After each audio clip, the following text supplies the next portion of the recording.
a presentar la materia. La materia es Diseño Lógico 1.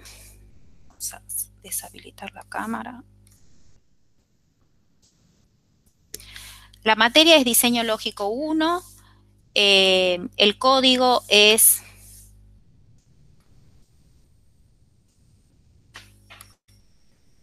EAB. En el CIU aparece como 15 EAB. Es solo para ingeniería en computación.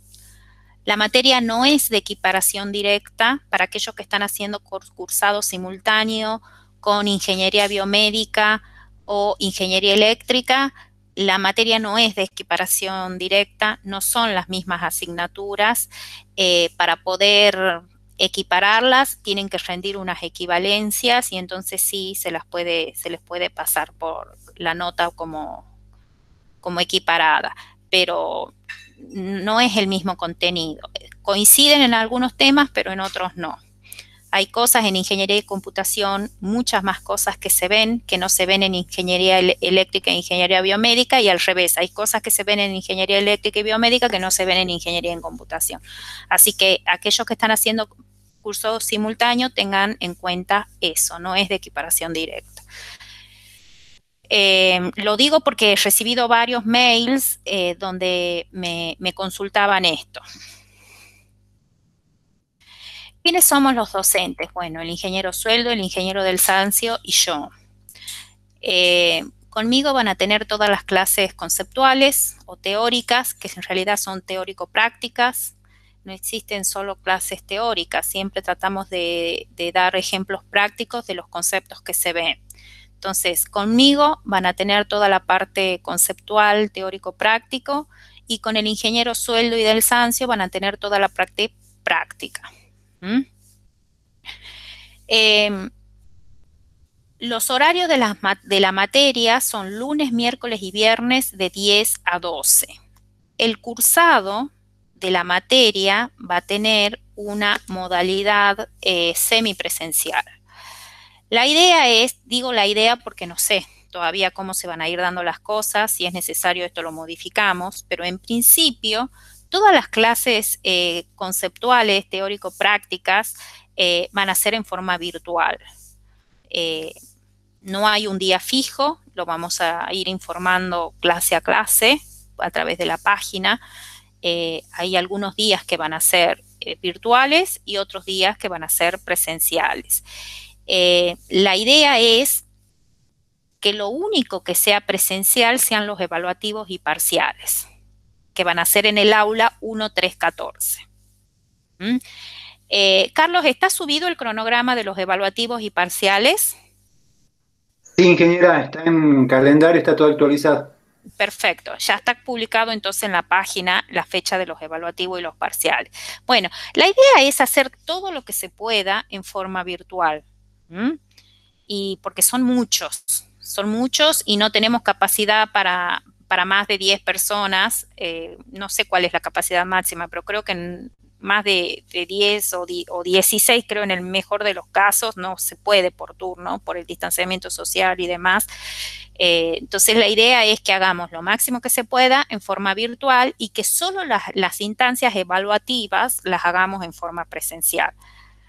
Eso en principio. Después iremos viendo a medida que se vayan dando a medida que se vayan dando la realidad del país, cómo vamos modificando esto y la disponibilidad áulica también, porque seguramente en una sola aula no vamos a poder juntarlos a todos, seguramente necesitaremos 2 aulas para hacer los evaluativos y parciales, y hay que ver si hay disponibilidad de aulas y una serie de cosas que hay que tener en cuenta antes de juntarnos todos para hacer un evaluativo o un parcial.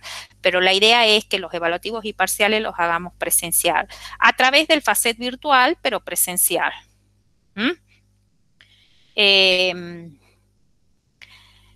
Es obligación matricularse en el sitio de la página del FACET virtual, que lo acaban de hacer ustedes.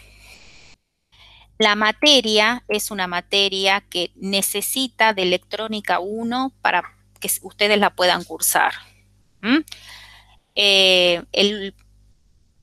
podemos aceptar cursado condicional, pero acá tengo que hacer una aclaración. O sea, puede ser que alguno de ustedes no tenga electrónica 1 aprobada, la tenga regular.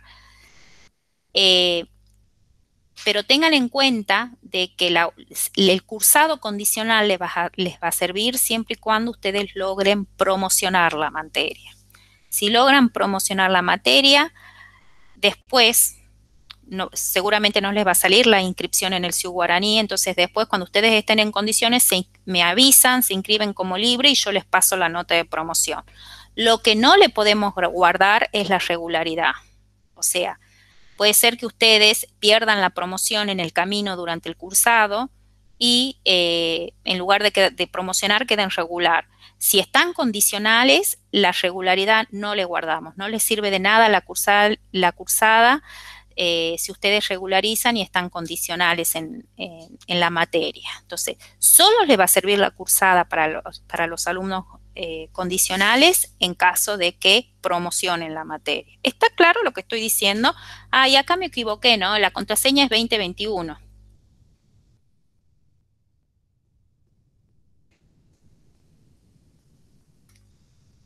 ¿Está claro lo que estoy diciendo, chicos? Sí. Le hago una pregunta, Indra. Sí, diga. ¿El estar condicional es estar regular en electrónica 1 o no tener electrónica 1? Yo no tengo forma de chequear eso. Antes, con el viejo sistema sí lo podíamos hacer, pero yo no tengo forma de chequear si el que me dice estoy regular, realmente está regular. A mí lo que me importa, ustedes son para mí una caja negra. A mí lo que me importa es que yo, ahora les estoy diciendo, recibo alumnos condicionales, o sea, que no estén en condiciones del CIU para cursar la materia. Les guardo la promoción solo si promocionan. Les guardo solo la nota de promoción, no les guardo la regularidad a aquellos alumnos condicionales. ¿Se entiende? O sea, ustedes van a evaluar si van a correr el riesgo de cursar la materia aún estando condicionales y corren el riesgo de perder la promoción en el camino. Entonces, si pierden la promoción en el camino y solo quedan regular, la cursada no les sirve de nada. Porque para mí es como si no lo hubiesen cursado. Lo mismo la van a tener que volver a hacer. ¿Se entiende? O sea, yo creo que el alumno que no tenga electrónica 1 ni siquiera regular no se tiene ni que inscribir a la materia.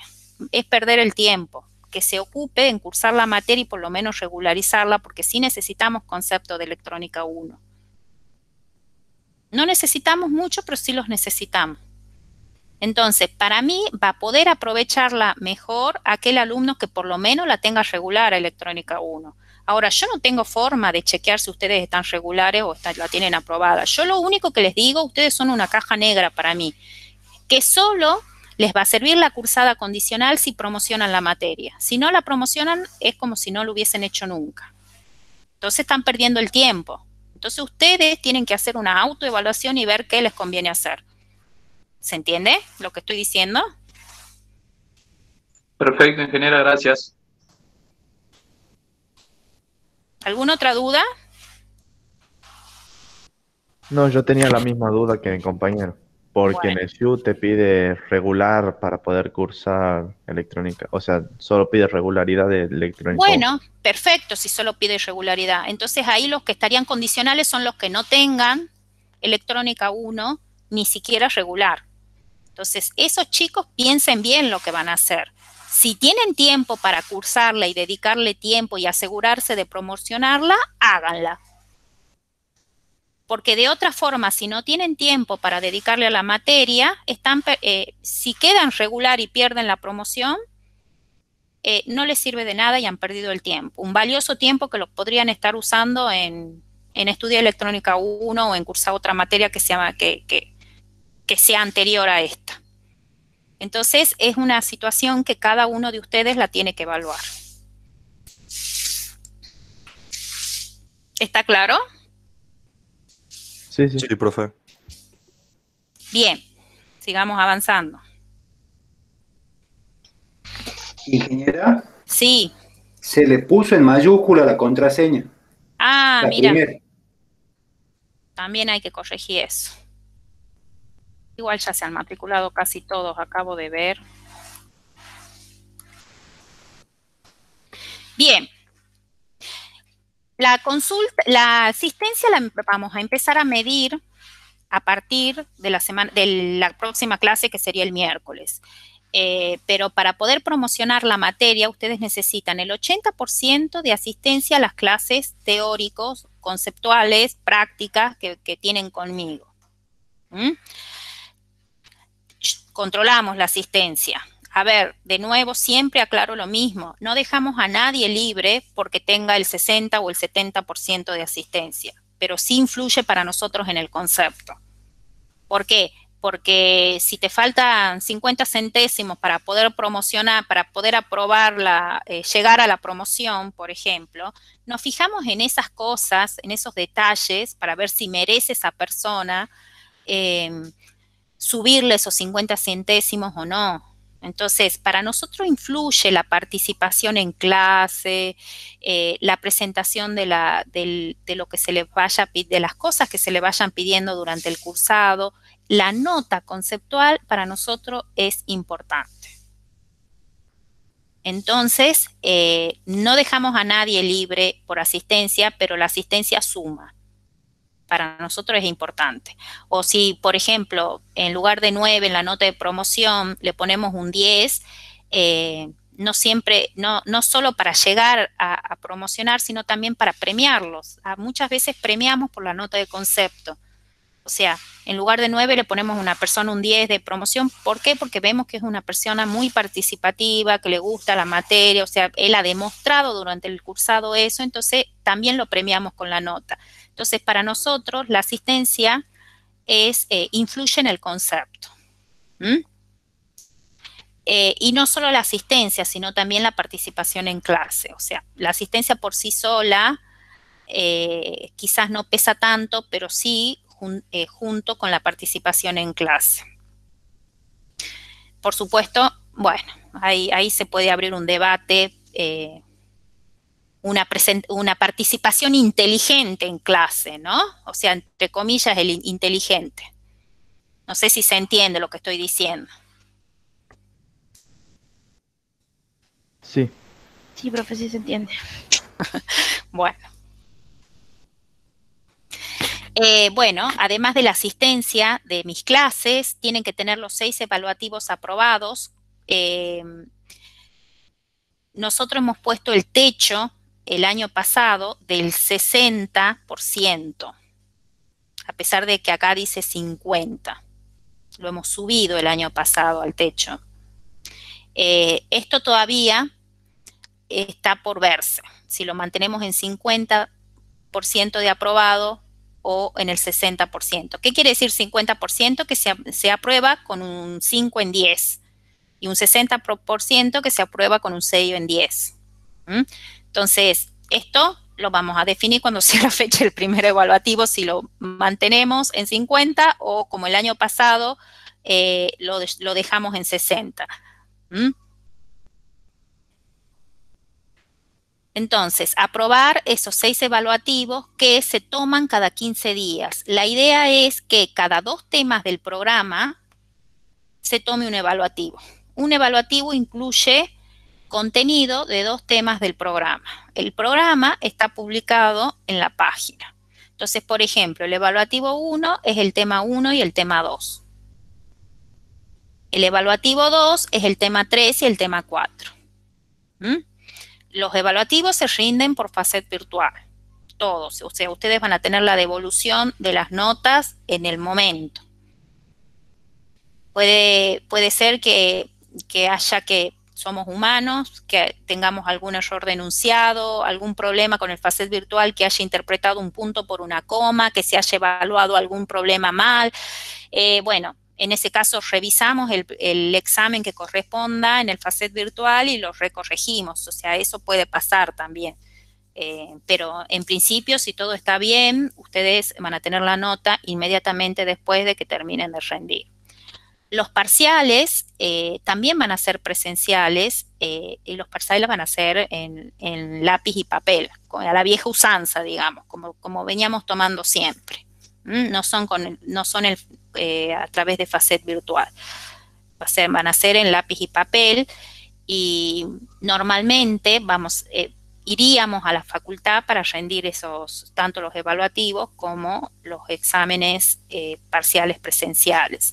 El aula que vamos a usar es la 1314 y probablemente necesitemos 2 aulas simultáneas para rendir, capaz que la 1314 y la 1315. Eso lo vamos a ir viendo a medida que se vayan acercando esas instancias.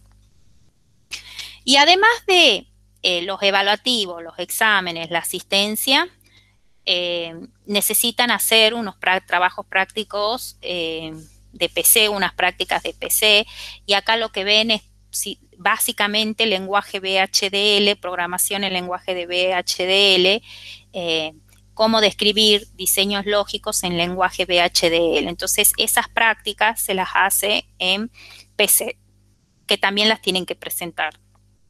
Esas prácticas las tenemos desparramadas a lo largo de todo el cursado.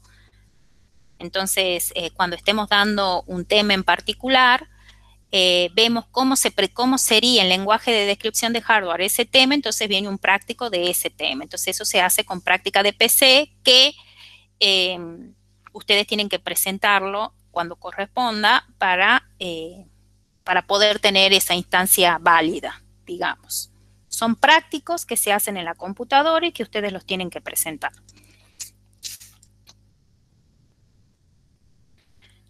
Entonces, estos 4 puntos son los necesarios para poder promocionar la materia. Para poder promocionar. Ahora, la promoción es optativa. O sea, puede ser que alguno no apruebe los 6 evaluativos, estos que están acá. Entonces ahí perdés la promoción. Para regularizar, fíjense que para regularizar se elimina solo la condición de los evaluativos. O sea, para poder regularizar son necesarios el punto de asistencia, los parciales y las prácticas de PC. No tienen que rendir estos 6 evaluativos. Entonces, y eso, por eso dice que la promoción es optativa, porque estén ustedes si entran en régimen de promoción o no. Siempre tenemos un alto porcentaje de ustedes que promocionan. O sea, yo creo que les damos todo el material posible para que opten directamente por la promoción. Es más, no sé por qué la materia está como demonizada y todo el mundo quiere promocionar y no quiere rendir un examen final. No sé por qué. No es imposible un examen final. De hecho, tomamos exámenes finales y se aprueba. Pero hay veces que en lugar de rendir un examen final prefieren recursarla para poder promocionar. Y bueno, son decisiones que ustedes toman y son válidas. Pero bueno, nosotros normalmente tenemos un alto porcentaje de alumnos que promociona la materia. Estamos hablando entre el 60 y el 70% de ustedes que llega a promocionar la materia, o sea que cumple estas 4 instancias. Lo único que todavía está por verse es si la nota de aprobación de los evaluativos y los parciales los dejamos en 50 o los subimos a 60. Entonces, eso es lo único que le vamos a confirmar un poquito más adelante. Pero de ahí todo lo demás está como lo escribimos en esa transparencia. ¿Alguna duda hasta acá?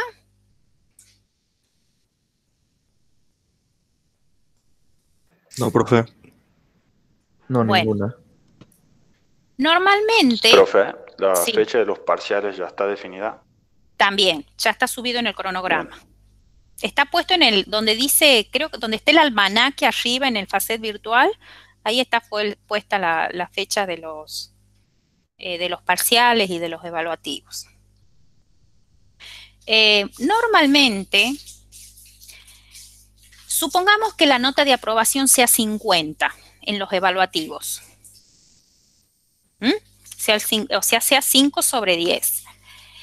Normalmente le permitimos que un solo evaluativo de los 6 se saquen menos de 50 para no perder la promoción. O sea, que se saquen, por ejemplo, entre 40 y 50. Aquellos que solo en un evaluativo se han sacado entre 40 y 50 están en condiciones de promoción y pueden seguir peleándola la promoción, pero tienen la salvedad que no pueden volver a sacarse entre 40 y 50 en un segundo evaluativo. Entonces, es como una ayudita que le damos. O sea, pueden flaquear en un solo evaluativo. Más de uno ya automáticamente pierden la promoción. Y pueden flaquear, entre comillas, porque no puede ser menos de 40. Si ustedes se sacan menos de 40 en un evaluativo, automáticamente pierden la promoción. La ayuda está, o la flexibilización está, en que en un evaluativo se saquen entre 40 y 50. Profe, Entonces, sí, diga. y si se subiera a 60%, ese intervalo sería de 50 a 60 o de 40 a Exacto. 60. No, de 50 a 60. Ok. Así sería. ¿Mm? Igual eso, todavía no sabemos cuál es la nota de aprobación, pero siempre le damos la posibilidad de que flaqueen en un evaluativo. ¿Mm? O sea, pero no que se saquen menos de 40, eso nunca, suponiendo que se apruebe con 5. O sea, si se sacan un 30, ya está, automáticamente pierden la promoción.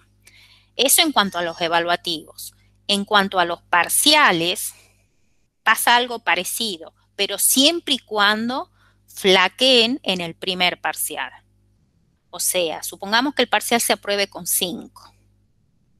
Que vuelvo a aclarar, no sabemos todavía cuál es la nota de aprobación, pero supongamos que el parcial se apruebe con 5. Le permitimos que en el primer parcial se puedan sacar entre 40 y 50 para no perder la promoción y para no perder la regularidad, pero con la condición de que en el segundo parcial se saquen más de 60, pero no al revés. O sea, no que en el segundo parcial se saquen entre 40 y 50 y en el primer parcial se saquen más de 50. ¿Mm? ¿Por qué? Porque se supone que el segundo parcial incluye todos los contenidos que vemos en el primer parcial. Entonces, si aprueban el segundo parcial es porque manejan los contenidos del primer parcial. Entonces, por eso les permitimos que se saquen menos de 50 en el primer parcial, pero tienen que aprobar con una nota mayor que 60 en el segundo parcial para poder mantener la promoción y mantener la regularidad. Ahora, si se sacan menos de 40 en el primer parcial, automáticamente pierden la regularidad. Eso es más grave todavía, porque ya quedan libres. No hay recuperaciones en los parciales. No tenemos recuperación. ¿Pero por qué no tenemos recuperaciones? Porque creemos que le vamos dando durante el cursado todas las herramientas que ustedes necesitan para poder llevarla la materia al día y que aprueben todos los parciales. Damos consultas virtuales, estamos por lo menos, yo doy un día a la semana, los chicos dan otro día y tratamos de no solaparnos, así que ustedes tengan un espectro grande de consulta. Entonces, le damos el material, le damos todas las herramientas para que ustedes puedan llevarla la materia al día y puedan aprobarla. ¿Está claro cómo viene el tema con los parciales, con la nota de los parciales? Sí, profe. Sí, profe. Si hay alguna duda, es el momento de hacerla. Profe, ¿hay nota mínima para promoción? Bueno, ese es uno de los motivos por el que hemos subido. Bueno, la nota mínima en este caso que está puesto en la transparencia sería 5. O sea, pero como es promoción, nosotros creemos que no es bueno promocionar una materia con 5 sobre 10. Por eso hemos subido el piso a 6. Porque, bueno, es posible que uno promocione una materia con 6 y no queda, digamos, feo. Pero cuando uno promociona una materia con 5, digo, bueno, entonces no es promoción porque justo arañando ha llegado a promocionar. Entonces, por eso, esa es una de las condiciones por el que hemos subido a 6, para que no le figure en la materia, en el SIU o en su estado académico, una materia promocionada con 5, porque promocionar con 5 no es una promoción, eso significa que con lo justo han llegado. Entonces, simplemente para que no haya cuestionamientos a niveles académicos del régimen de promoción, lo hemos subido a 6. ¿Se entiende? La promoción normalmente es un premio al que anda bien en la materia, al que no tiene problema con el cursado. Por eso creemos que la nota mínima de la promoción debería ser 6. Y ese es uno de los motivos por lo que el año pasado lo hemos subido de 5 a 6. Ahora, si lo dejamos en 5, bueno, la nota mínima va a ser un 5. A ver, la nota de promoción es un promedio de todo. La nota de promoción es un promedio de los evaluativos, de los parciales, tiene un factor de peso la asistencia, las prácticas de PC se evalúan también y tienen una nota. Entonces, la nota de promoción es un promedio de todas las instancias. Hay una fórmula con peso en todo y eso influye en la nota de promoción. Entonces, normalmente esa nota, por más de que lo dejemos en 5, debería ser mayor que 5, por lo menos 6, porque es una formulita que tiene un peso cada una de las instancias estas y normalmente suma un poquito más de 6. Pero bueno, pues hay algunos casos en que no, que llega al 5 justito y eso es lo que no está bueno que aparezca en el SIU, una promoción con 5. Entonces, pero como les digo, eso no es muy subjetivo si se quiere y no está definido todavía si lo dejamos en 5 o lo llevamos a 6. Lo que sí, todas esas instancias tienen que estar aprobadas para poder promocionar. Y después la nota de promoción es un promedio de todas esas instancias, con su factor de ponderación. ¿Se entiende? Sí, perfecto.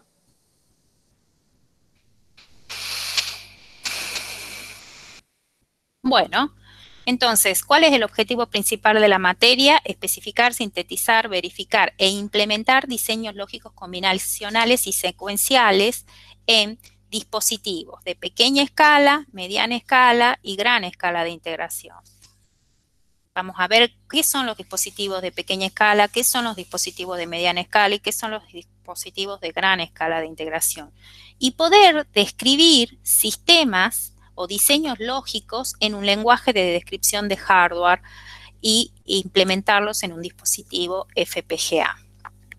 Entonces, la idea es eso, llegar desde una especificación de una situación, de un sistema digital, a su implementación en dispositivos de pequeña, mediana y gran escala hasta dispositivos de muy alta escala de integración que son dispositivos FPGA. Entonces, vamos a hacer un pantallazo de todo esto. Entonces, vamos a trabajar mucho con modelos. O sea, de la especificación vamos a encontrar un modelo y luego la implementación en un circuito de ese modelo, en un circuito mínimo de ese modelo en 4 tipos de dispositivos. Pequeña, mediana, gran escala y dispositivos de muy alta escala de integración. Y para ello, bueno, antes de empezar con esto, ¿alguna duda hasta acá, chicos? En cuanto a temas que hacen al cursado, que hacen a la parte administrativa de la materia, ¿alguna duda que tengan? No, profe. Acá les No quiero por ahora, profe. Bien. Acá les quiero mostrar un poquito. Están viendo, ¿verdad? Sí, profe. Sí, profe. Este es el cronograma con las fechas que están publicadas en la página. Nosotros distribuimos la materia en 16 semanas. De la semana 1, que es la semana actual, hasta la semana 16. Y fíjense que nosotros el 2 de julio presentamos las regularidades. O sea, ustedes el 2 de julio, si promocionan, se van con una materia aprobada. El último evaluativo lo vamos a tener el 30 de julio. Perdón, junio. El último evaluativo lo vamos a tener el 30 de junio. Entonces, si ustedes se fijan, desde la semana 1 a las 16, este es el cronograma de lo que vamos a ir dando. Estamos acá parados. el miércoles 17 vamos a ver un repaso de esto, porque yo sé que en informática algo de esto han visto y en programación 1 también. Entonces vamos a ver un repaso a grandes rasgos de sistemas de numeración. Y el viernes vamos a tomar un diagnóstico.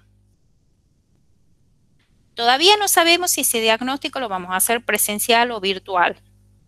Pero ese diagnóstico es no vinculante, o sea, lo pueden aprobar o desaprobar. La idea es evaluar en qué estado están ustedes en la asignatura. Eso lo vamos a tomar el viernes. Y ahí, ¿qué es lo que tienen que repasar? Sistemas de numeración y representación de números con signo.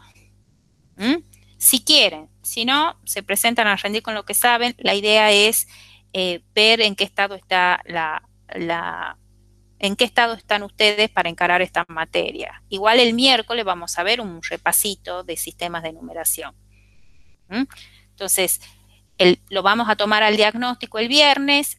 El lunes ustedes van a hacer un pequeño trabajito práctico de sistemas de numeración. Después viene un feriado. Este es el feriado no con fines turísticos, sino del Día de la Memoria.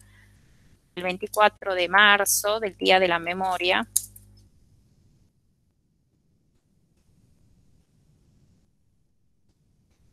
Y empezamos a ver contenido nuevo la semana que viene.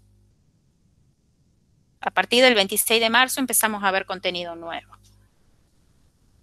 Bueno, después la otra semana tenemos el viernes, que es Viernes Santo, tenemos feriado. Después tenemos varias semanas. Fíjense que acá está la fecha del evaluativo. 23 de abril es el primer evaluativo. Tenemos varias semanas que no tenemos feriados. Y los evaluativos tratamos de que sean semanas de por medio. Si no se puede, serán todas las semanas. Por ejemplo, el evaluativo 1 es esta semana, el evaluativo 2 es esta semana, pasando una semana siempre. El evaluativo 3 es la semana 10. Acá tenemos el del 25 de mayo. Sí, está bien.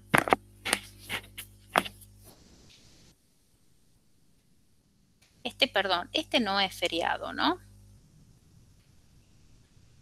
El martes es el feriado. Pero probablemente esta clase lo usemos para, si nos llegamos a retrasar en clases anteriores, usemos esta clase para ponernos al día. O sea, no es que no hay clase. Bueno, y así siguiendo, fíjense que acá han pasado 2 semanas hasta el evaluativo 4. Acá viene el segundo parcial. Estas fechas están todas publicadas en la página. Y acá tenemos 2 semanas consecutivas con 2 evaluativos, pero en la última semana ya no tenemos clase, entonces ustedes pueden preparar el evaluativo tranquilamente. Entonces, esa es la idea del cronograma. Estas fechas ya están publicadas. Y en principio son inamovibles, en principio. ¿Alguna duda hasta acá? ¿Podríamos ¿Sí? saber en qué parte están subidas las horarios? Te escucho súper cortado, disculpa. ¿Cómo me decís? ¿Podríamos saber en qué parte están subidos los horarios? Escribímelo en el chat porque no te escucho. No te entiendo, está cortada tu audio. Ernesto.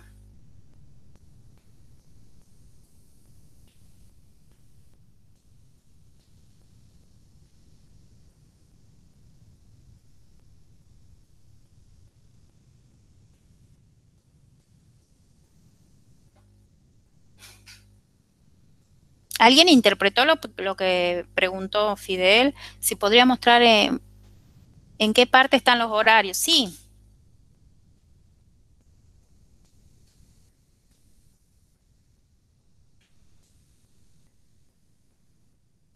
Si ustedes se van a la primera parte, acceder.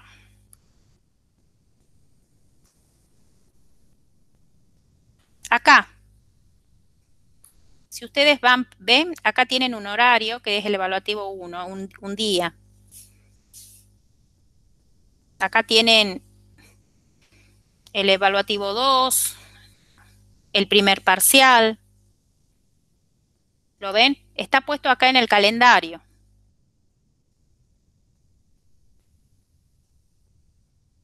¿Eso es lo que me preguntabas?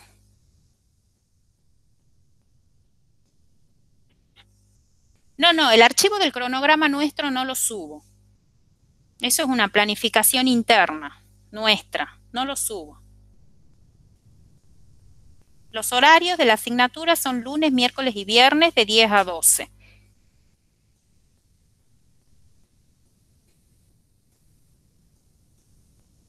¿Alguna otra consulta?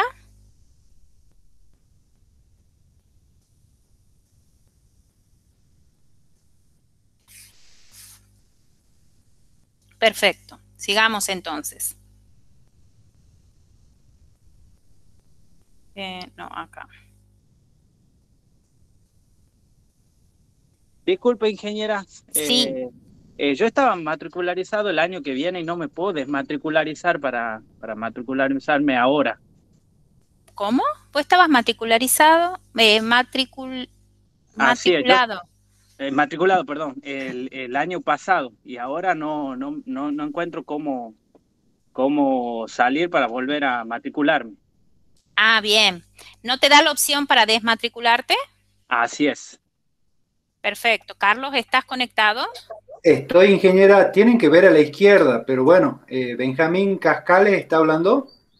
No, Juncos. Ah, es que hay varios micrófonos. Dale, Ah. Pierino, ya me fijo y te cambio. Dale, gracias, ingeniero. Y si no, pónganlo por el grupo de WhatsApp y Carlos lo trata de solucionar. Bien. Entonces, ahora sí nos metemos en la primera parte de la materia, dado el objetivo principal, o sea, el objetivo principal es especificar un diseño lógico y llegar a un circuito mínimo de ese diseño lógico en diferentes tipos de dispositivos. Ese es el objetivo principal de la materia. Para ello, tenemos que entender un poco el tipo de variables digitales y analógicas que podemos medir en los distintos sistemas electrónicos, el tipo de variables de los sistemas electrónicos. Entonces yo puedo tener variables que son analógicas y puedo tener variables que son digitales. Las variables analógicas son variables que entre un intervalo cualquiera de tiempo yo puedo tener infinitos valores. Y no solo son electrónicas las variables analógicas, puedo tener variables analógicas de cualquier naturaleza física. No solo son electrónicas o eléctricas, pueden ser de cualquier naturaleza. Lo importante es que las variables analógicas son aquellas variables que en un intervalo de tiempo cualquiera pueden tomar infinitos valores. Son valores que tienen una variación continua. Ahora bien, aquellas señales que en un intervalo de tiempo no tienen infinitos valores, sino que tienen una cantidad discreta de valores, se llaman variables digitales. Por ejemplo, acá, si yo tomo un intervalo de tiempo de 0, a ver si puedo poner una plumita. O sea, yo tomo un intervalo de tiempo de 0 a 1, por ejemplo, a 1 segundo. Entre 0 y 1 segundo no tengo infinitos valores como acá. Por ejemplo, acá entre 0 y 1 segundo tengo infinitos valores de la señal del eje vertical. Tengo infinitos valores. Acotados en un rango, pero son infinitos valores, porque está acotado entre este valor y este valor. Pero son infinitos, son muchos. En cambio acá, entre 0 y 1 segundo, tengo solo dos valores. Tengo este y tengo este. Tengo una cantidad discreta de valores. Eso es una variable digital. Y cualquier sistema del mundo real, o sea, hay muchos sistemas del mundo real que en un intervalo de tiempo tienen una cantidad discreta de valores. Por ejemplo, una llave. Una llave eléctrica tiene dos estados, prendido o apagado, por ejemplo. Entonces, eso se puede modelar una llave prendida o apagada como una variable digital. ¿Por qué? Porque en un intervalo de tiempo solo puede tomar dos valores, o prendido o apagado. O, por ejemplo, un dado. Un dado solo tiene 6 valores. Cuando uno tira el dado, yo puedo tener 0, 1, 2, 3, 4, 5, 6. No hay otra opción. Entonces, eso es se puede modelar ese dado, la tirada al azar de ese dado se puede modelar como una variable digital. O, por ejemplo, un diodo. Un diodo conduce o no conduce. Tiene dos estados posibles. Entonces, yo puedo modelar este diodo como una variable digital porque solo tiene dos estados posibles, conduce o no conduce. O, por ejemplo, un semáforo. ¿Cuántos estados posibles tiene ese semáforo?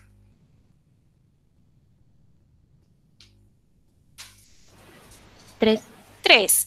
O, por ejemplo, esta señal eléctrica que entre 0 y 1 segundo, o en cualquier intervalo de tiempo mayor de medio segundo, solo tiene dos valores posibles, o este o este. Entonces, todos estos son ejemplos de variables digitales. Nosotros nos vamos a concentrar en estudiar este tipo de variables, las variables digitales. Ahora, ¿qué pasa? La mayoría de las variables del mundo real son analógicas, como temperatura, presión, tiempo, velocidad, sonido. La mayoría, la corriente alterna, por ejemplo, la mayoría son analógicas. Entonces, ¿qué es lo que vamos a hacer nosotros? Vamos a transformar de alguna forma esa señal analógica con un determinado tipo de dispositivo, lo vamos a transformar en una señal digital de tensión o de corriente. O sea, una señal que se comporte de esta forma, de tensión o de corriente. Y vamos a ser capaces, a través del diseño lógico, de procesar esa señal digital. Entonces, ese dispositivo que transforma esa señal analógica en una señal digital se denomina conversor de analógico a digital, que lo vamos a estudiar al final del capítulo. Entonces, al final del programa, si ustedes ven el programa de la materia, no, este no es, perdón. Parece que lo he cerrado. Sí, parece que lo he cerrado. A ver. Si ustedes ven, no, acá está. Si ustedes ven en el programa de la materia, en el cronograma que nosotros tenemos, la última semana, la semana 15, vemos conversión de digital a analógico y de analógico a digital. Esos circuitos que me permiten hacer esa conversión son indispensables para poder hacer la interfaz del mundo analógico con el mundo digital. O sea, de señales que cambian en un intervalo con infinitos valores a señales que cambian en un intervalo con valores discretos. Entonces, vamos a estudiar esos circuitos que me convierten una señal de digital a analógico y de analógico a digital. Entonces, nosotros nos vamos a concentrar en este tipo de circuitos, en los circuitos que tienen entradas y salidas digitales, pero al último de la materia, al final del cuatrimestre, vamos a estudiar circuitos que transforman un tipo de variable en otra. ¿Alguna duda hasta acá? No, profe, ninguna. ¿Algún otro ejemplo de variables digitales?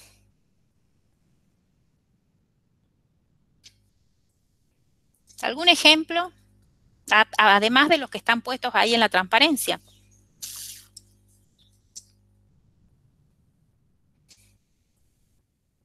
¿Qué se les ocurre? El switch de un teclado. Perdón. Switch de un teclado. Sí, tal cual. El sistema de teclas, un teclado tiene, si trabajamos con los caracteres ASCII, que son 128, aquí es ASCII estándar, el teclado debería tener por lo menos 128 caracteres diferentes. Entonces, eso es una cantidad finita de valores. O si estamos trabajando con el ASCII extendido, 256 caracteres diferentes tiene el teclado. que pueden ser imprimibles o no imprimibles, eso es otra cosa. Pero sí, el teclado, las teclas de un teclado es una variable digital, totalmente. Ya sea de un teclado de una PC actual o ya sea de un teclado de las máquinas de escribir viejas, siguen siendo variables discretas o digitales. Profe, Sí. las órdenes de un control remoto. Las órdenes de un control remoto, por ejemplo, sí, son finitas las órdenes que uno tiene. Bien, ¿qué más? Perfecto. Cosas que no estén relacionadas con la electrónica. El código Morse puede ser. El código Morse, perfecto. Sí. Porque cada código representa una letra. O no Piedra, sé. papel o tijera. Bueno, piedra, papel o tijera. Está bien. Perfecto. Estamos bien. Vamos bien. Bueno, lo importante, los días de la semana, los meses del año. Bueno, el tiempo es una variable analógica. El dinero, ¿qué tipo de variable es? El dinero. No sería no sería esta la analógica, la que puede variar. A ver, ¿qué piensa el resto? Si hay un número finito de billetes, podría ser digital, ¿o no? Y de ahí salen otras A ver, combinaciones. ¿qué creen ustedes? ¿Hay un número finito o hay un número infinito? Supongamos yo tengo un intervalo de dinero. ¿Cuál puede ser el intervalo de dinero? Definan un intervalo de dinero.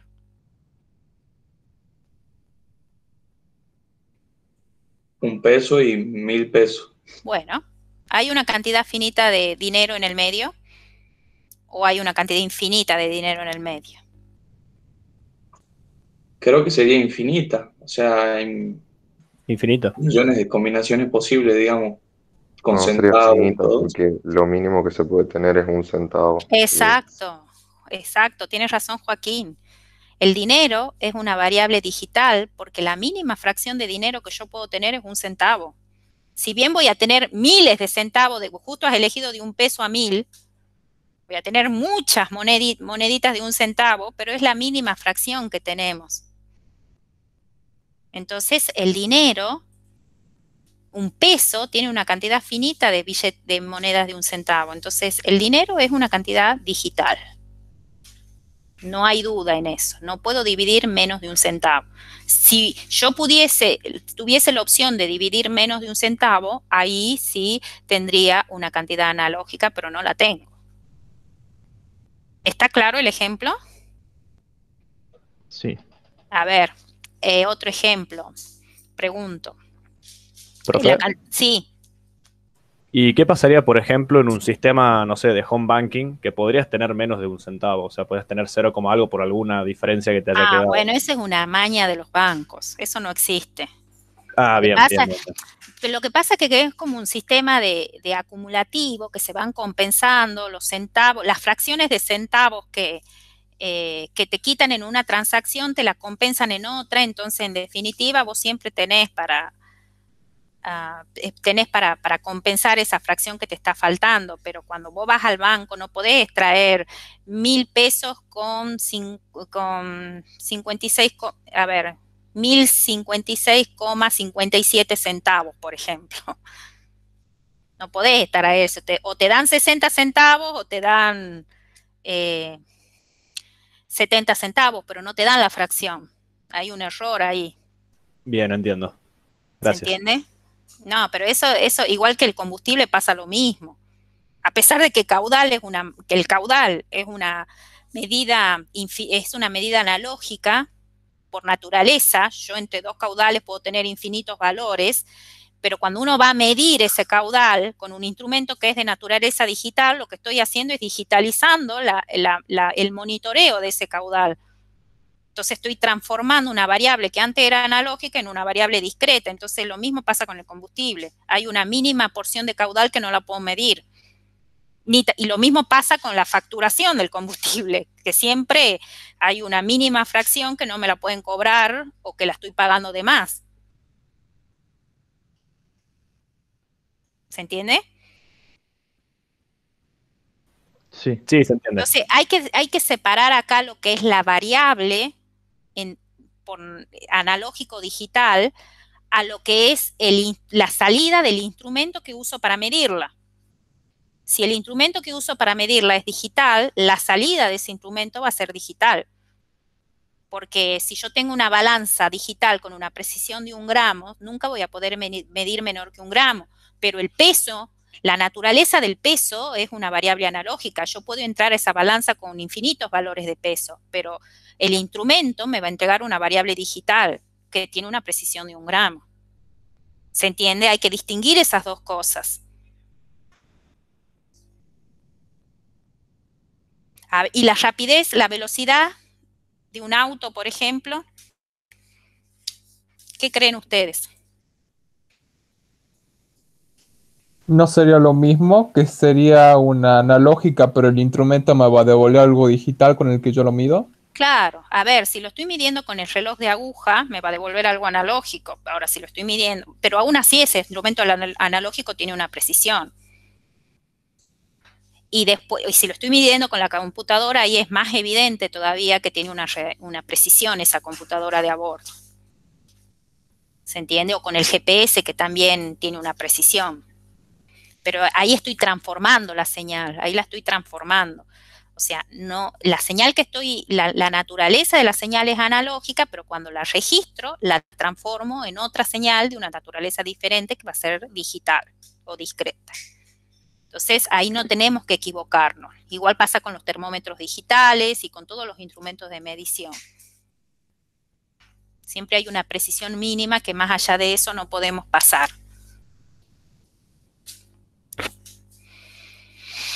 Bien.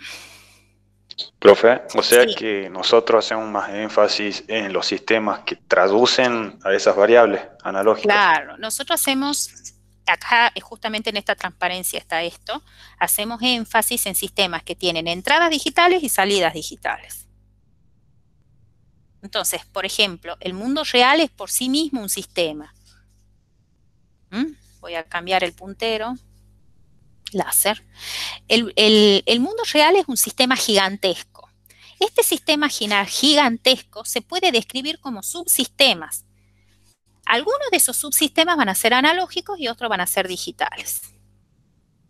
Por ejemplo, si yo estoy, acá les he puesto ejemplos claros de sistemas analógicos, puramente analógicos. Si yo estoy midiendo potencia, el consumo de un hogar o de una fábrica o de cualquier inmueble es de naturaleza analógica. Acá la estoy midiendo también en forma analógica, a pesar de que acá hay un contador. El sonido es de naturaleza analógica. Vienen las ondas de sonidos, diferencias de presiones, impacta en un sensor, que es el micrófono, el diafragma del micrófono. La salida de ese micrófono es una señal eléctrica que tiene infinitos valores, se amplifica esa señal y después la reproduzco en un micrófono. A través también del movimiento de un diafragma que se mueve gracias a esta tensión. Entonces acá estoy transformando ondas de presión en ondas de presión.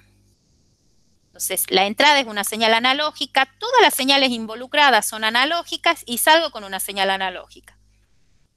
Es un sistema de naturaleza analógica.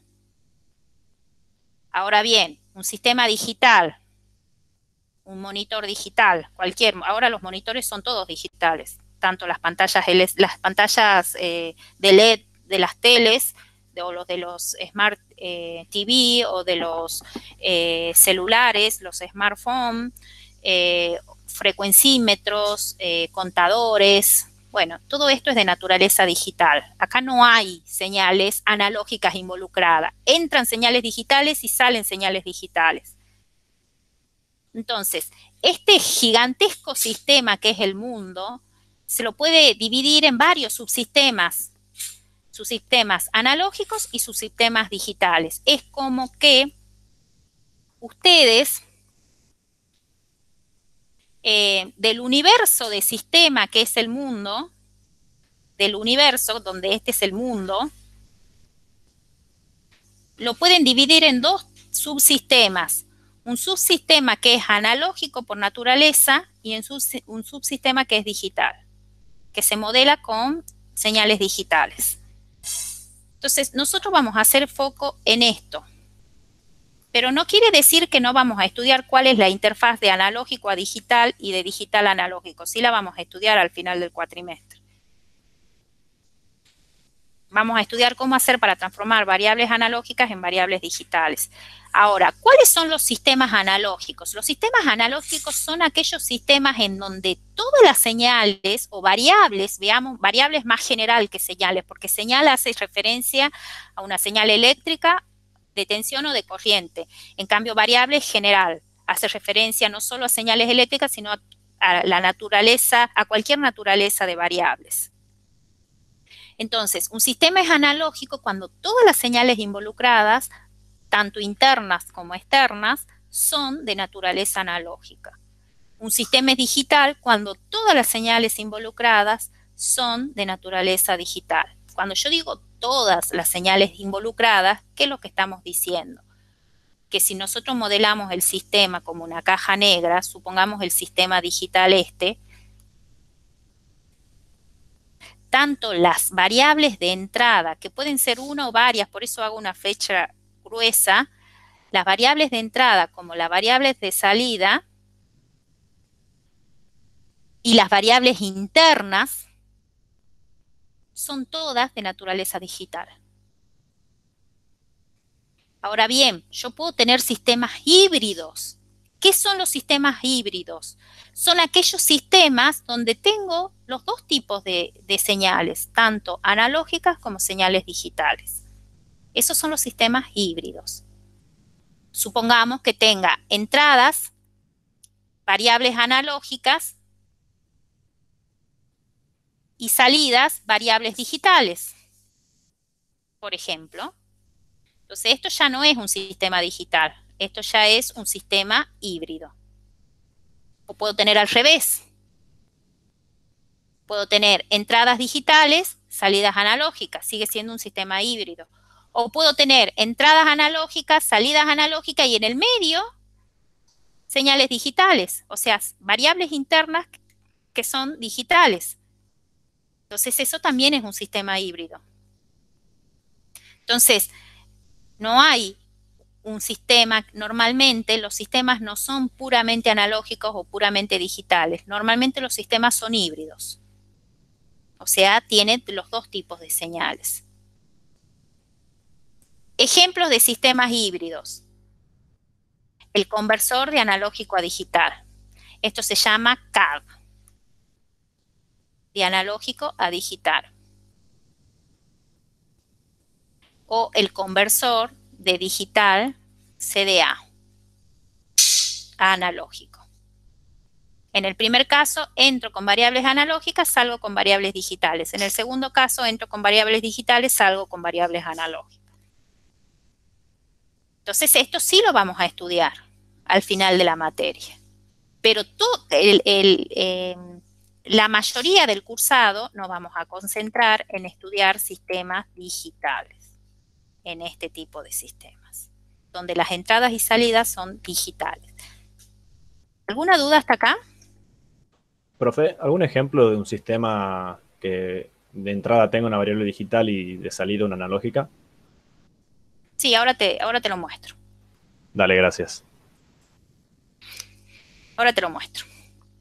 Acá tenemos un ejemplo, que es el ejemplo de sonido que yo les he mostrado, donde tenemos un conversor de analógico a digital, un sistema híbrido donde la entrada es analógica y la salida es digital. Por ejemplo, la señal de audio que ingresa por el micrófono de una computadora o por el micrófono de un celular o por el micrófono de cualquier dispositivo digital inteligente.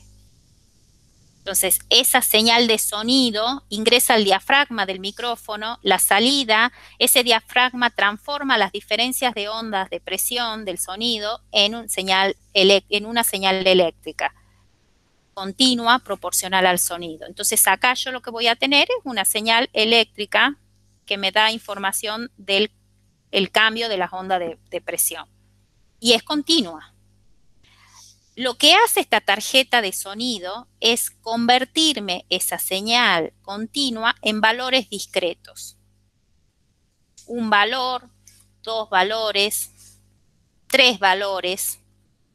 Entonces acá, como yo tengo 4 bits, porque cada uno de estos es un bit, se llama bit o dígito binario, con 4 bits yo voy a tener 16 valores diferentes, 2 a la 4 que son 16. Entonces lo que estoy haciendo es digitalizando, discretizando esta señal que tiene infinitos valores, la estoy digitalizando en 16 valores diferentes, porque estoy tomando 4 bits. Entonces hay una cantidad finita de valores entre 2 puntos cualesquiera de esta señal analógica.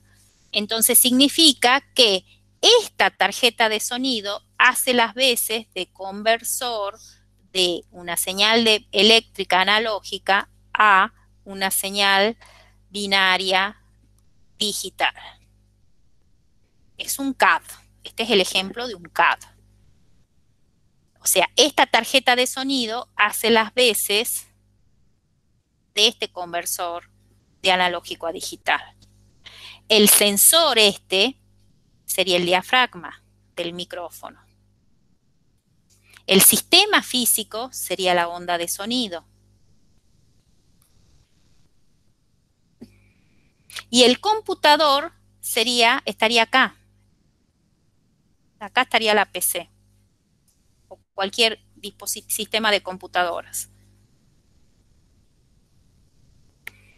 Esta sería la placa de sonido de la máquina. O del teléfono, o de lo que sea que estén usando como sistema de computador. Entonces, esas son las partes básicas de una interfaz del mundo analógico con el mundo digital. Tengo el sistema físico, tengo el sensor, tengo el conversor de analógico a digital y tengo un computador. Entonces, esta señal que yo he marcado acá es la señal que aparece acá a la salida del sensor. Y esta señal, que es una secuencia de palabras binarias, es la señal que aparece a la salida del conversor de digital analógico. ¿Se entiende, chicos? Esta es una interfaz de analógico a digital, pero podemos tener al revés también con el mismo sistema de audio, un conversor de digital a analógico. Entonces hay muchos ejemplos de conversores de digital a analógico. El más intuitivo es cuando uno hace la lectura de un compás o con un DVD. ¿Ustedes saben cómo se guarda la información en un disco compacto o en un DVD? ¿Tienen idea? No, profe. Ya, a pesar de que ya no se usan los DVD y los discos compactos, pero el concepto es parecido en las unidades de memoria de estado sólido que se usan actualmente. Antes era con rebordes en los discos, ¿no? Los leía la aguja, cuando se usaba con aguja, digamos. Tibio. ¿Alguien más puede decirme algo? Me acuerdo haber leído algo como que eran huecos que mantenían la luz o algo así de refracción y todo el asunto. Y eso mantenía la información. Más calentito estamos ahí, sí. Mantiene el estado, o sea, sé más bien cómo funcionan los de estado sólido, que era un circuito que mantiene su estado a pesar de haber estado apagado. A ver, los discos compactos, si uno los ve con un microscopio, tienen huecos y no huecos. Los huecos normalmente se interpretan como un 1 lógico o un 0 lógico, dependiendo, y los no huecos se interpretan como el estado lógico contrario. Entonces, si uno, por ejemplo, este disco uno lo puede distribuir en sectores, en discos concéntricos, muchos discos concéntricos. Entonces, si uno agarra uno de esos discos y lo estira, tenemos eso, por ejemplo. Y si uno lo ve de perfil, vos vas a tener huecos, no hueco, hueco, no hueco. Supongamos que acá no tenga hueco o que tenga 2 huecos juntos o 3 huecos juntos. Entonces, esto, supongamos que se interprete con un 1 lógico. Esto se interpreta con un 0. Esto se interpreta como un 1. Esto se interpreta como un 0. Esto se interpreta como 3 unos consecutivos. Y así siguiendo. O puedo tener, por ejemplo, 3 huecos seguidos. O entonces se interpretará con, 3 no huecos seguidos. Se interpretará como 3 ceros. Entonces, ¿y cómo sé yo, y cómo sabe el sistema, que es mecánico por naturaleza en el caso de un disco compacto o de un DVD, si hay un hueco o no? Porque hay un rayo láser, hay una luz que incide. Entonces, hay un emisor que emite una luz y hay un receptor que recibe el reflejo de esa luz. Entonces, en función de lo que recibe el receptor, él puede identificar si es un hueco o si es un no hueco, porque claramente va a recibir señales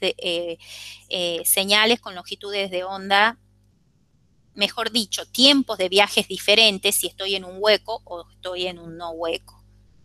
Entonces, él puede identificar, el receptor puede identificar si es un 1 lógico o un 0 lógico. Entonces, o simplemente por interrupción, o sea, cuando pasa, al receptor yo lo puedo tener acá abajo, por ejemplo. Cuando pasa el hueco, recibo luz. Cuando no pasa el hueco, no recibo luz, entonces eso es un 0 lógico. Entonces, hay un principio de transducción que los huecos y los no huecos los traduce en una palabra binaria.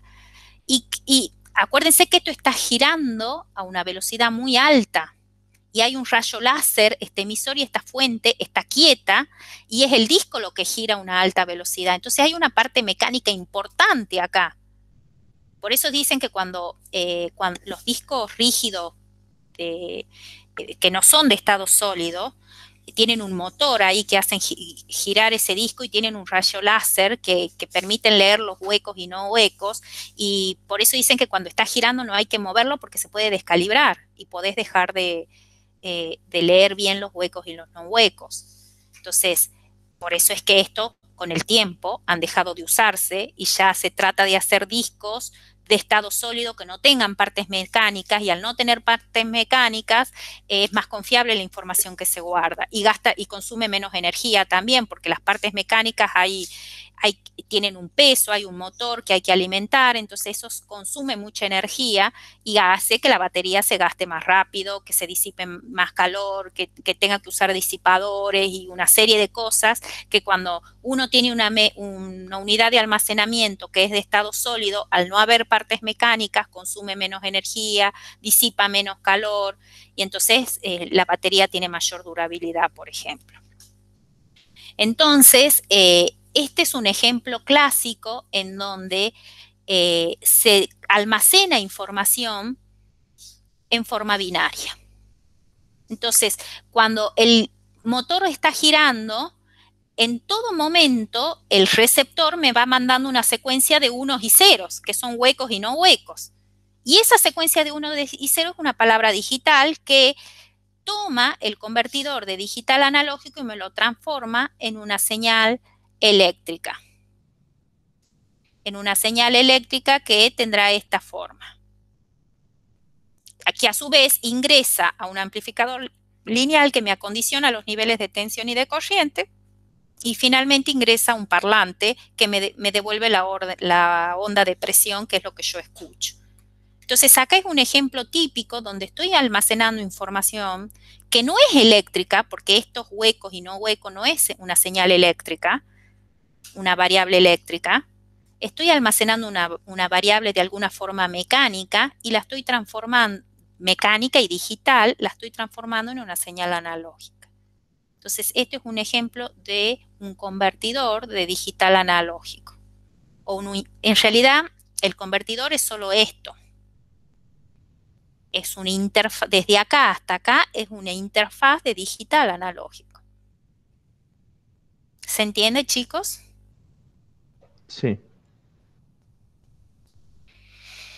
Bueno, ahora, si en lugar de poner un disco compacto pongo una unidad de almacenamiento de estado sólido, ¿es lo mismo?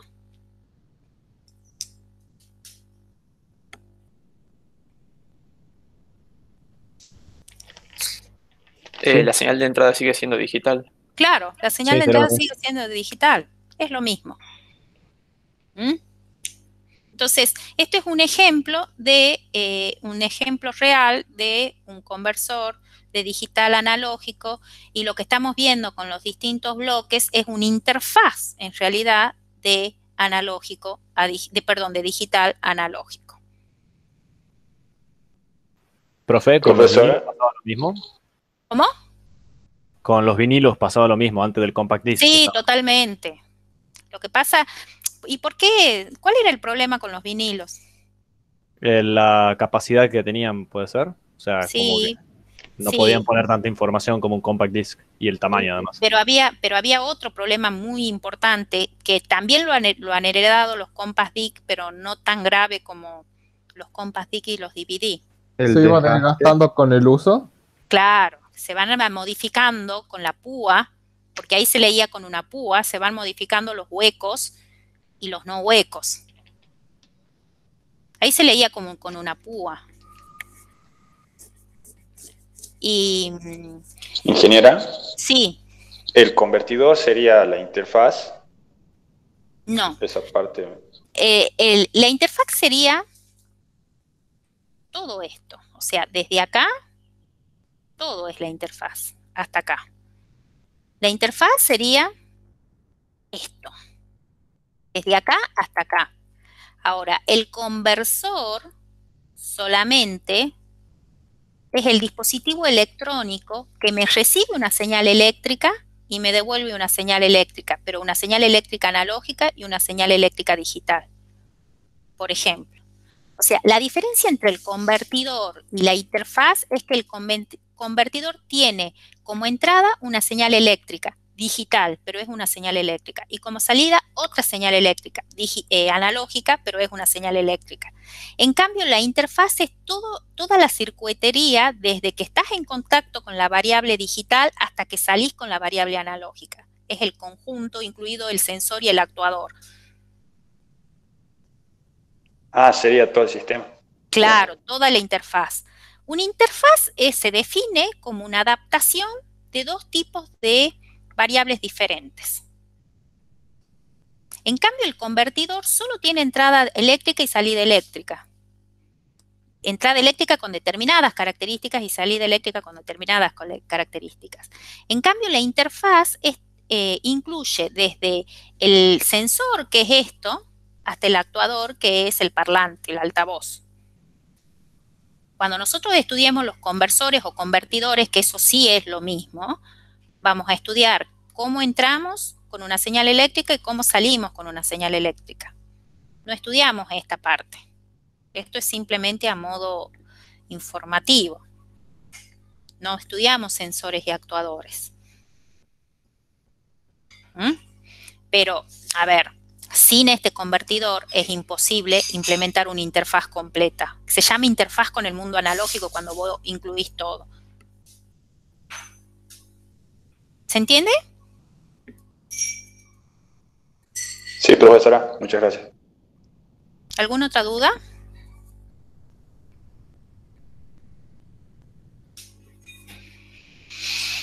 Bien. Bueno, esos son dos ejemplos de sistemas híbridos, donde aparecen las dos variables analógicas y digitales incorporadas. Bueno, nosotros al final solo vamos a estudiar los convertidores de digital a analógico y analógico a digital como sistema híbrido, pero la mayoría de la materia nos vamos a concentrar en estudiar sistemas digitales, o sea, sistemas que tienen entradas digitales, salidas digitales y variables internas digitales. O sea, acá no hay señales analógicas, todo es digital, todo es discreto. Y vamos a estudiar de estos sistemas digitales dos tipos de sistemas combinacionales y sistemas secuenciales. Los sistemas combinacionales son aquellos sistemas que no tienen memoria. ¿Qué quiere decir que no tienen memoria? Que para producir un valor en la salida, yo no tengo que acordarme, el sistema no tiene que acordarse qué pasó con la historia de las entradas. Para producir una salida, simplemente ve el valor actual de las entradas y entonces produce una salida. Y no importa lo que pasó antes con las entradas, o sea, no importa la historia de las entradas. Eso es un sistema combinatorio, donde las salidas solo dependen del valor de las entradas actuales. Ahora bien, ¿cuándo un sistema es secuencial? Bueno, cuando las salidas no solo depende del valor actual de las entradas, sino también depende del valor de las entradas anteriores. Entonces, para definir un valor en la salida, no basta ver lo que pasa ahora en este momento con las entradas, sino también de alguna forma me tengo que acordar lo que pasó antes.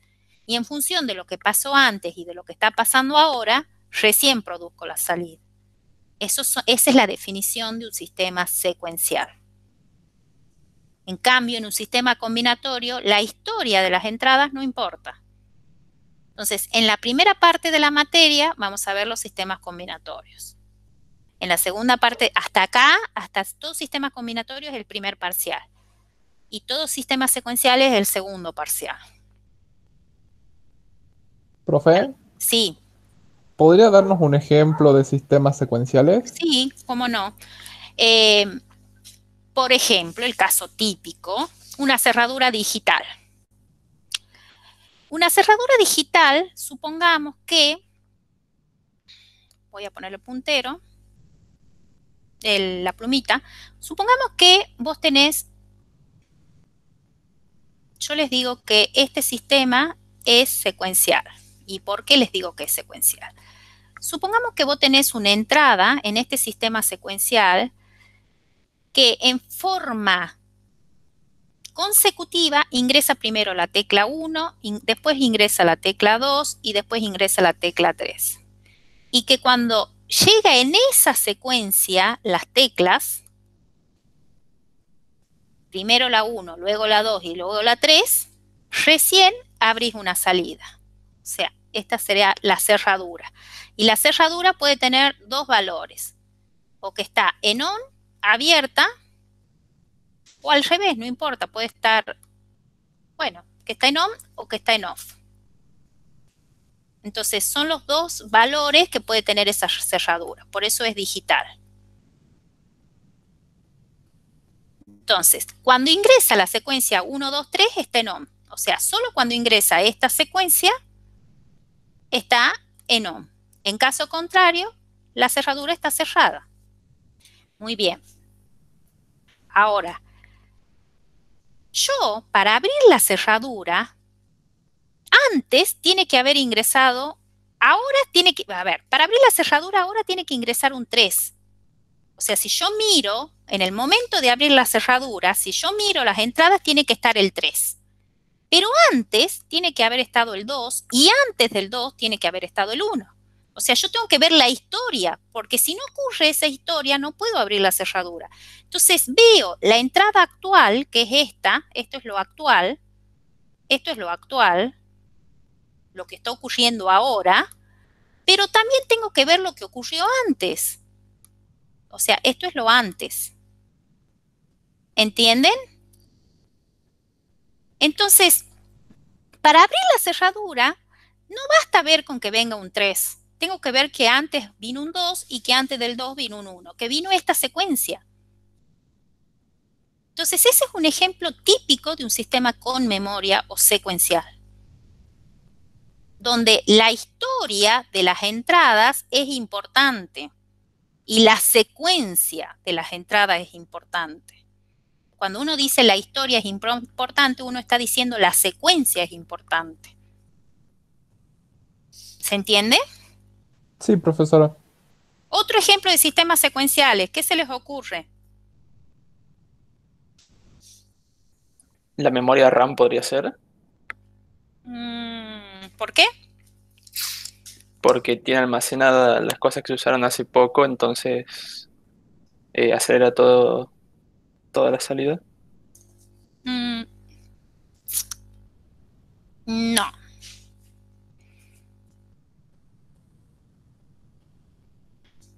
A ver, una memoria RAM, ya vamos a ver qué es una memoria RAM cuando cursemos la materia, es un dispositivo que se puede escribir y se puede leer. Entonces, hay una secuencia de lectura y una secuencia de escritura. Yo la puedo estar refrescando todo el tiempo escribiendo con contenido nuevo y la tengo que leer cuando no la puedo leer, o sea, puedo leer las salidas cuando no se esté escribiendo. ¿Se entiende? Escribir es cambiar el contenido de la memoria y leer es leer la información de las salidas, es ver cuál es el estado, la palabra digital que tengo a la salida. Entonces, lógicamente no puedo leer mientras se está escribiendo y no puedo escribir mientras se está leyendo. Entonces, si lo vemos hay una secuencia y hay una lógica para poder leer y escribir una memoria que la pone la hoja de datos. Si uno la ve desde ese punto de vista, es un sistema secuencial. ¿Se entiende lo que estoy diciendo? Sí. Entonces, es una memoria de lectura y escritura. Entonces, no se puede leer y no se puede escribir al mismo tiempo y el fabricante especifica una secuencia para hacer la lectura y escritura y eso es lo que hay que respetar. Entonces, desde ese punto de vista, sí es un sistema secuencial. Otro ejemplo de la vida real, de sistemas secuenciales, donde para definir una salida tengo que ver lo que pasó antes, además de la cerradura digital.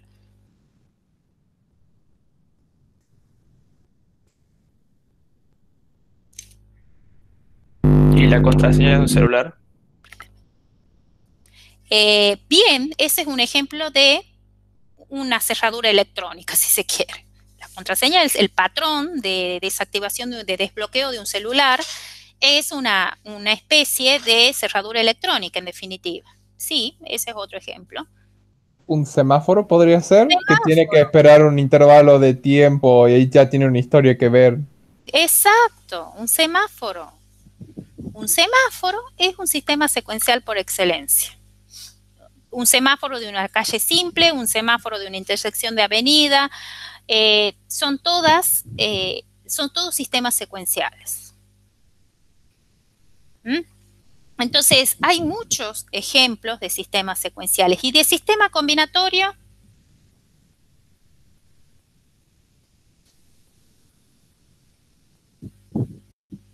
Un sistema combinatorio, un sistema que no necesite memoria para producir una salida. Algo que sea de activar o desactivar, por ejemplo, cuando desbloqueamos el celular, o sea, con el botón cuando prendemos la pantalla nomás. Una calculadora. Una calculadora.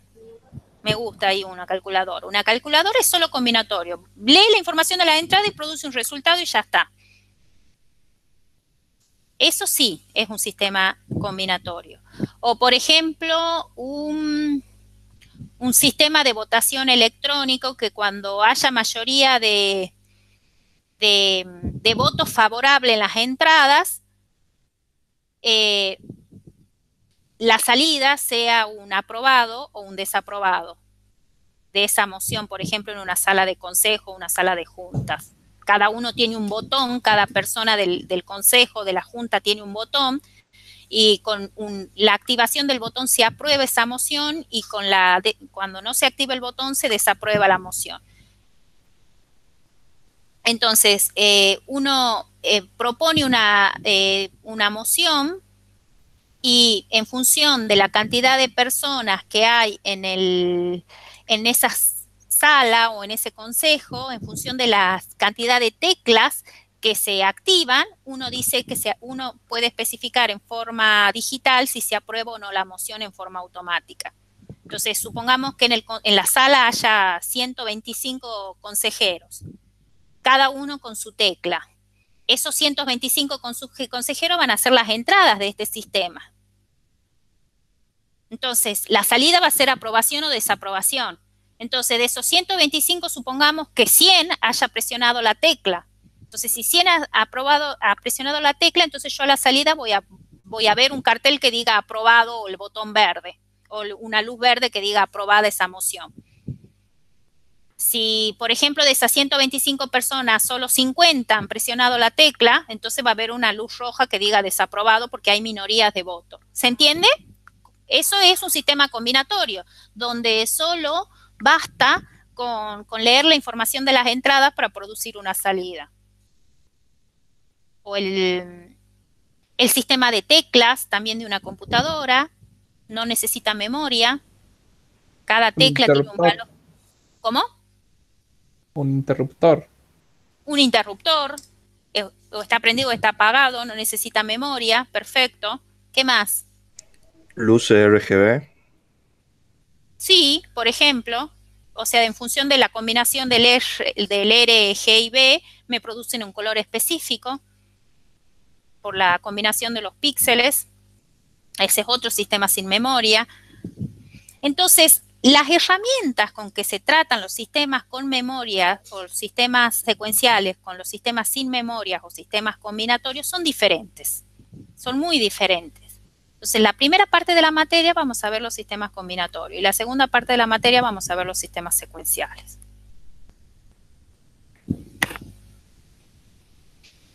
Y a su vez, uno puede hacer una clasificación de los sistemas secuenciales. Los sistemas con memoria, que esta es la definición general. Cuando uno lee el valor de las entradas, se le llama entrada actual. Esto es una cuestión de jerga y de sintaxis nada más, y de cómo se llama esta secuencia de entradas o el valor de este vector de entradas. Se le llama normalmente X actual. Y a este vector de salida, que son muchas señales, en general son n señales, pero no tiene por qué ser n. Fíjense que hay n entradas y n salidas. Yo puedo tener 3 entradas y una salida, puedo tener 3 entradas, 3 salidas, o sea, el valor de n no tiene por qué ser un valor fijo. Es más, yo puedo tener más entradas que salida o más salidas que entrada, eso no importa. Quizás hubiese sido feliz si en lugar de, si le llamo n a las entradas, o sea, tengo n entradas, pero a la salida le hubiese puesto m, un índice distinto, para que no se interprete como que tengo que tener siempre la misma cantidad de entradas y de salida. No tiene por qué ser así. Puedo tener distinta cantidad de entradas que de salidas. Entonces, la jerga le llama a este vector de entrada actual, y a este vector de salida actual en los sistemas secuenciales. Y al conjunto de entradas anteriores le llama estado actual, porque de las entradas anteriores depende el estado actual del sistema. O sea, internamente la historia de esas entradas me dan un estado actual. ¿Se entiende? O sea, el estado actual depende del valor de las entradas anteriores. Me definen un estado actual. Bien, acá estamos hablando de lo actual y de lo anterior. Eso marca un momento de tiempo con respecto al actual. Ese momento de tiempo normalmente se le pone el subíndice U. Es lo actual. Entonces, a las entradas actuales normalmente se le dice X sub U, que es un momento de tiempo actual. Y a la salida se les dice Z sub U. Y entonces las salidas van a depender de la entrada actual y del estado actual. Entonces el subíndice U está relacionado con lo que está pasando ahora. Entonces de alguna forma marca un orden temporal. Entonces el U-1 es el momento anterior y el U+1 es el momento siguiente. Acá en los sistemas secuenciales importa el orden. Es muy importante el orden en el que ocurren las cosas, por eso la jerga a lo actual le llama subíndice U. A lo que pasó antes, inmediatamente antes le llama U-1, y a lo que va a pasar inmediatamente después le llama U+1. No importa en qué momento pase o en qué tiempo pase, sino lo anterior, lo actual y lo siguiente. Ese es el orden temporal. Porque lo que pasa inmediatamente antes puede ocurrir a los 1 segundos del momento actual. O sea, 1 segundo antes. Y lo que pasa después puede ocurrir a los 10 segundos, porque no hay cambio hasta 10 segundos después del momento actual. Entonces, acá no importa los tiempos en sí absolutos, sino importa el orden en el que ocurren los eventos. Eso marca este U-1, este U y este U+1. ¿Se entiende, chicos? Sí. Entonces, esa es la jerga que se usa en los sistemas secuenciales. Igual eso lo vamos a ver cuando empecemos a estudiar los sistemas secuenciales. Entonces, teniendo en cuenta eso, vemos que hay dos tipos de sistemas secuenciales. Los sistemas secuenciales que son sincrónicos y los sistemas secuenciales que son asincrónicos. Cuando el evento ocurre, este U-1, U+1, ocurre sincronizado con un pulso de reloj, o sea, U es el pulso actual, U-1 es el pulso anterior y U+1 es el pulso siguiente, donde aparece un clock acá aparece un clock, donde el orden de los pulsos es lo que marca los cambios. Entonces, supongamos que este sea el pulso, el flanco U-ésimo, este sea el flanco U+1, y este sea el flanco U-1. O sea, este flanco es el U+1. Y este sea el U-1. Bueno, cuando estos cambios en las salidas ocurren sincronizados con un pulso de reloj, entonces estamos ante un sistema secuencial sincrónico. Entonces, los cambios en las salidas y los cambios en el estado actual ocurren sincronizados con el pulso del reloj. Estamos ante un sistema sincrónico. Ahora, cuando no hay un pulso del reloj y los cambios ocurren cada vez que hay un cambio en las entradas, en cualquier momento, por ejemplo, esto se da un segundo atrás y esto se da 10 segundos adelante, no hay un pulso de reloj, sino cada vez que cambian las entradas, estamos ante un sistema secuencial asincrónico. Esto es un sistema secuencial asincrónico. En cambio, este sería un sistema secuencial sincrónico. En los dos tipos de sistemas hay un orden que es importante en el que ocurren los eventos, pero estos cambios ocurren sincronizados con el pulso del reloj, en cambio en este caso los cambios ocurren cada vez que cambian las entradas. No hay un pulso del reloj. Estos cambios en las entradas me están marcando un cambio en el estado actual y un cambio en la salida actual. Entonces, nosotros vamos a estudiar los sistemas secuenciales sincrónicos, pero las herramientas para estudiar los asincrónicos son exactamente las mismas que la de los sistemas secuenciales sincrónicos. ¿Por qué vamos a estudiar los sistemas secuenciales sincrónicos?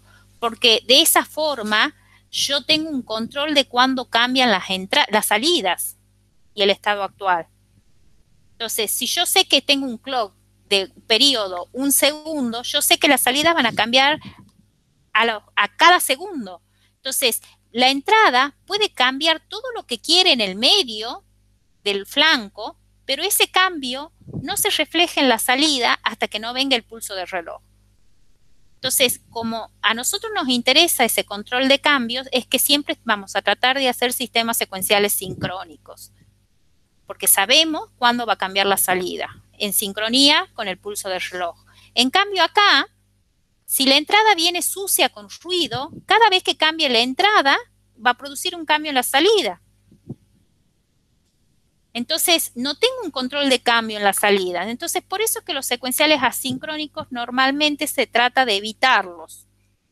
A pesar de que tienen memoria, uno trata de evitarlos porque tengo mejor control en los cambios de la salida y de los estados internos. ¿Está claro, chicos, lo que estoy diciendo? ¿Se entiende?